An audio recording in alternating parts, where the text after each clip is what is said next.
क्या भक्त और ज्ञानी का साध्य अलग अलग है? नहीं बच्चा, जैसे एक शब्द के पर्यायवाची कई होते हैं ना। हम किसी भी शब्द को, जैसे पानी है, अंग्रेजी में बोला जाए तो वाटर है, ओए, जल, नीर, ऐसे बोला जाता है ना। ऐसे ही भगवान के अनंत नाम है।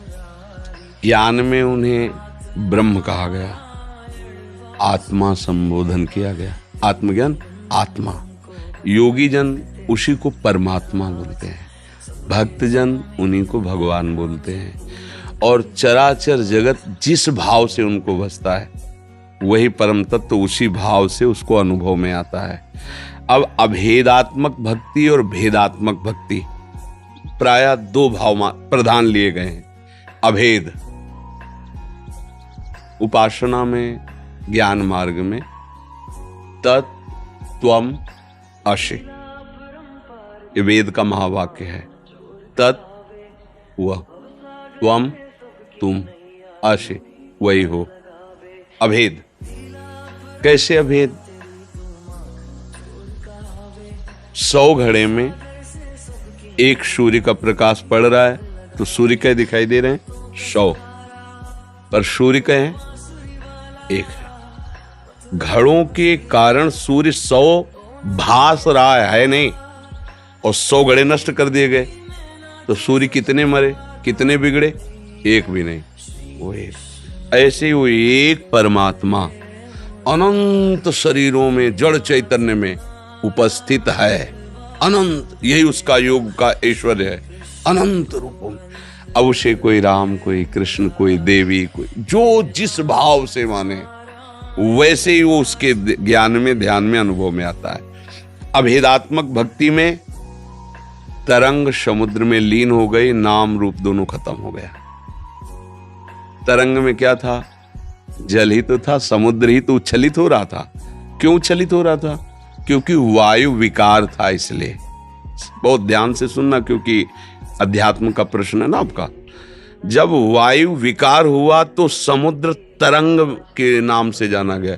ये तरंग है क्या? मूल में देखो, समुद्र है, वही वायु विकार के कारण। अब वायु हट गई तो बचा क्या?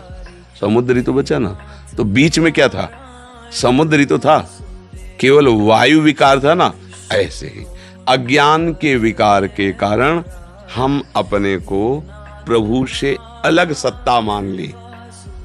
मैं मनुष्य, मैं स्त्री, मैं। अब ये अलग सत्ता मानने के कारण हमारी जन्म कर्म परंपरा चल पड़ी।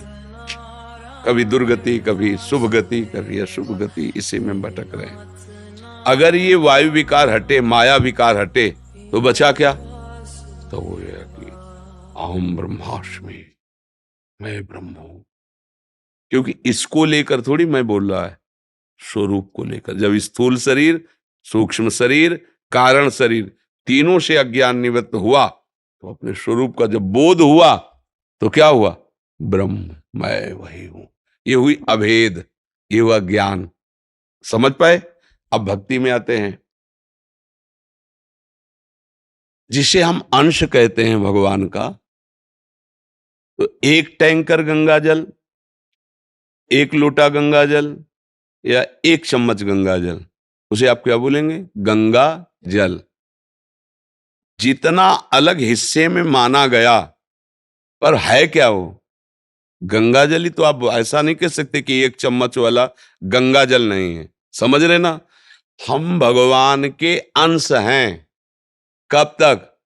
जब तक इसको माने हुए। पात्र, चम्मच में गंगा जल, टैंकर में गंगा जल, बाल्टी में गंगा जल।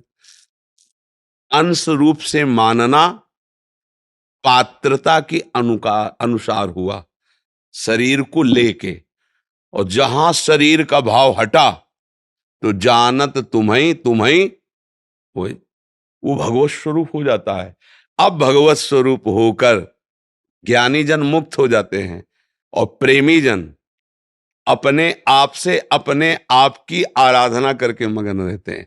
प्रभु और वो दो नहीं रह गए, दो ना रहते हुए भी दो रूपों में खेल रहे हैं।